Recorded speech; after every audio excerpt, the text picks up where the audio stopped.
Welcome back, Jack. Now, when you think of like an everyday camera, I want to give you an option that maybe you haven't thought of. Well, you probably haven't thought of. Now, look, there's nothing wrong with having a nice everyday camera like the X100VI, right? Wow, big, nice, pretty, shiny camera. However, like, I think the average Joe might be a little extra cautious when walking around with the X100VI because it's like a nice piece of metal that feels super cool and premium, and let's be real, it's kind of expensive, especially if you buy it resale. I know that they're like, it's hardly ever in stock now, so you're probably gonna have to pay more than retail for it. And it just hurts. For example, now I will admit, I was a little tipsy when this happened. Number one, don't drink and shoot photos. But I got a mean scuff right there. It was in my pocket. I sat down and then it just completely slid out because they were kind of loose. And it fell on the cement and it hurt so bad. And honestly, it's so silly, but I haven't really used it that much since that because I just feel like worried that I'm gonna damage it some more. And that's been the case before. Like I used to have an XT30, which is ironically what I think people think about when they think about, oh, getting a replacement to this camera right here. Let me show you the XT30. So this bad boy right here, which I love. You put a pancake lens on this thing and we are like, it's Gucci, it's ready to go because it's shorter, right? See how much longer the X100VI is compared to the XT30? This is more pocketable as far as like, or maybe more baggable, right? If you're gonna walk around with a camera bag or like an everyday bag, this is easier to put in the bag. And that's why you gotta think about form factor. So, basically when considering an everyday camera, I think it's important to make sure you get something that you're not afraid to use. So if it's too expensive and you're not gonna just use it freely, don't get that. And then second of all, I would say you wanna think about everything around the camera, right? So don't just think about the camera, think about the sizing. I know like we can get romantic and be like, oh, I'll just carry it with me, I'll make it happen. And you definitely can and should, but the reality is for most people is if the camera's too big, you're not gonna wanna take it out. So think about form factor and think about what you're gonna carry it in. Are you gonna carry it on a strap? Is the strap gonna be comfortable? Do you like the strap? You know, does it look nice? Like, are you gonna want to take the camera with you? Because the second I feel like you stop wanting to take the camera with you is when it becomes not the best everyday camera for you, right? So if it's too expensive and you don't want to risk it, it's not a good camera because you need the camera on you to take pictures. I don't know if you knew that. If it's too big, right? Like if you have like a traditional camera, like DSLR style with a big lens, if it's too big and you don't want to take it out, well then it's not gonna be a good everyday camera. Or, you know, if it's too expensive, I think I already said that, you're gonna want to take it out. So basically, this kind of got me thinking because, I mean, I'm not gonna lie, I've been romantic about the idea of carrying around an everyday camera with me. Honestly, because I think you do get like a lot of the coolest shots like that. And that's actually real. Like, if you carry your camera and just take photos of mundane moments with friends and family, like that, a lot of times cool photos come out of that because you don't know where you're gonna be sometimes if you're out and about or when you might stumble across something cool or a nice moment. To have a camera with you is what it's all about. Now, I said I was gonna recommend something or at least give you an option that you haven't thought of before. And I thought about this because I was getting romantic about the idea of, what did I used to have? I used to have an Olympus Tough Gear 5, TG5 I believe that is. And I remember really liking this camera and I liked it for a few reasons. It was pocketable, it was a tough gear, it was like an action, is it an action camera? It's just like a durable, rugged camera that people take hiking and outdoorsy and stuff. And it's less than something like this. It's still not super cheap, don't get me wrong. I think it's like $400 or $5, $6 maybe, depending, I don't know. But it's a lot cheaper than like your traditional camera. And I just liked it because it had flash. It was super robust, so you don't worry about breaking it.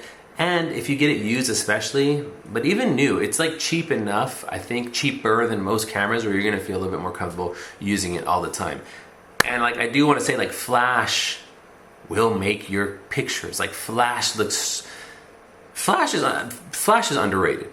All right, people say, like, people already know flash is important, it's still underrated. So I would suggest, in this case, instead of something like this Fuji, what did I just knock down? Something like this Fuji. This is the FinePix, I don't even know what it is. They made a few versions of these. This is the FinePix XP140, and I absolutely love this camera because of the size, because it's like rugged, right? It's like you don't have to think about it as much. It's yellow and fun and not as intimidating. I think when you pull out, like if you pull out like a real camera, you might make people get a little more uncomfortable, try to be more formal. So having something that's super casual like this, that you can just throw in a bag and not be worried about it getting a little beat up, I think is the best scenario. So I recommend something small, something durable, and something with a built-in flash like this bad boy right here. And I think that's where you don't have to get, okay, honestly, this one is, they don't make it anymore. It's out of, like, they're not manufacturing new versions of this. But the Olympus I would still recommend because I love that one. And that one actually has a better sensor, which I don't want to get too in the weeds about that, but you will get better photos, generally speaking, in lower light. But I don't know, I think a lot of people, when they want something like the X100VI, not everybody, I understand, like there's definitely a crowd that loves this camera because they understand its capabilities. But I think a lot of people just love the film simulations and they want something casual, right, to shoot. This one I think has film simulations, I'm not sure, but it doesn't matter because the photos I get out of this bad boy, I've been told by like casual people who don't even like cameras that like, oh, that looks like film. Like they appreciate it. And you know, because it's not the most high resolution. It's not the most like, you know, professional. It is an older camera. So people, there is a character to this camera and also the Olympus. I remember really loving the character out of that camera too. Now I wouldn't really pay that much for this camera. I think I paid $100 for this, but now they're going for like anywhere between like $200 to $300. I wouldn't pay that honestly. I would rather go like get the Olympus if those were my two options, just because you actually get what you're paying for. And the Olympus is honestly, that's the one that I originally had. That's the one that I originally wanted before, you know, I started using this one because I had it before and I really liked that camera. So get yourself, like if you're thinking about a camera that you want to take with you every day, now don't get me wrong, it has its limitations, but that's not the point. I'm talking about if you just want nice looking photos, right? And you want like cool memories, like nice casual memories. You know, and a lot of the youngsters, the young folk, the kiddos, a lot of people out there are using like the digicams, and those are perfect. You know, if you feel comfortable using the digicam, get that. Like, I totally get the craze. I wouldn't pay like way crazy retail. I know a lot of people go crazy for the Canon GX2, I think it is, because of like its characteristic or whatever, and it's going for way more than it should. I wouldn't do anything like that. I'd get something that nobody's looking at. Just look at any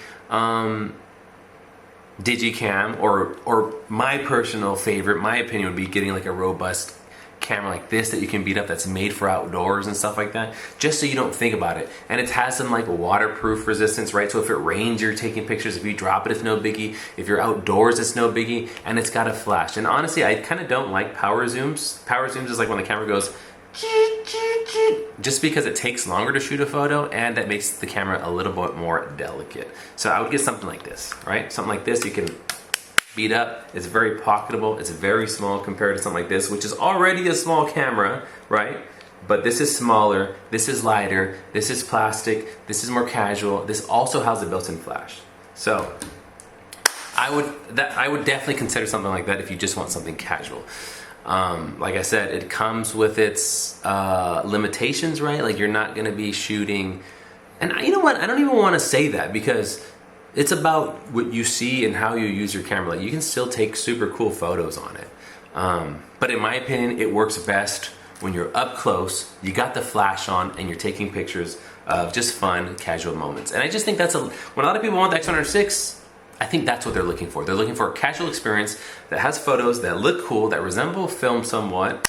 And I think you can do that with a flash, right? Built-in flash. And I think you can do that for a whole lot less than, I think it retailed for $1,700, and it probably goes for like over $2 now, or a little over $2, or somewhere around there. But even at retail, I think if that's all you want it for, you're better off with a Digicam or like a robot, like a tough gear type camera that's made to get beat up, made to go underwater, made to be in the rain.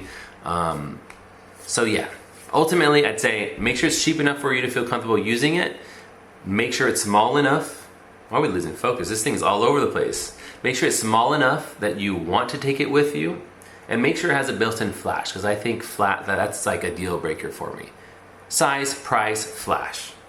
And yeah, you shouldn't be scared of breaking it. Now if you got it like that and you don't really mind like it doesn't scare you to beat up a camera like this or something like that, then do that. But I think for the average Joe, for most of us, we do, there is a thought, there is a hesitation about using really nice gear when you're out and about.